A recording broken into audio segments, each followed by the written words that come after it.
പറയണം. വായിക്കുന്നത് നിനക്ക് കേൾക്കാവുന്ന ശബ്ദത്തിൽ നിന്നോടത്തൂടെ പറയണം. നിന്റെ ശരീരത്തിൽ എന്തെങ്കിലും രോഗം ഉണ്ടാകുന്ന സമയത്ത് വാ കൊണ്ട് പറയണം. യെശയ്യാ 53:5 അവൻ്റെ അടിപ്പിണരാൽ എനിക്ക് സൗഖ്യം വന്നിരിക്കുന്നു.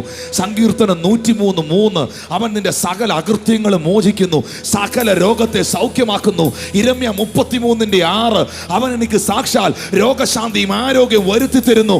മത്തായി 21:22 നിങ്ങൾ പ്രാർത്ഥിക്കുന്നതൊക്കെ ലഭിച്ചെന്ന് വിശ്വസിപ്പീൻ, എന്നാൽ നിങ്ങൾക്കത് ഉണ്ടാകും. മർക്കോസ് 16:17 വിശ്വസിക്കുന്നവരാൽ ഈ അടയാളം നടക്കും.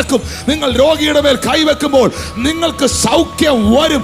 ഇരമ്യ 33:6 ഒന്നുകൂടെ പറയണം. അവൻ എനിക്ക് സാക്ഷാൽ രോഗശാന്തിയും ആരോഗ്യവും വരുത്തി തരും. പറയണം, പറയണം, പറയണം. നിന്റെ കണ്ണുകളെ നിയന്ത്രിക്കാൻ നിനക്ക് കഴിയാതെ വരുമ്പോൾ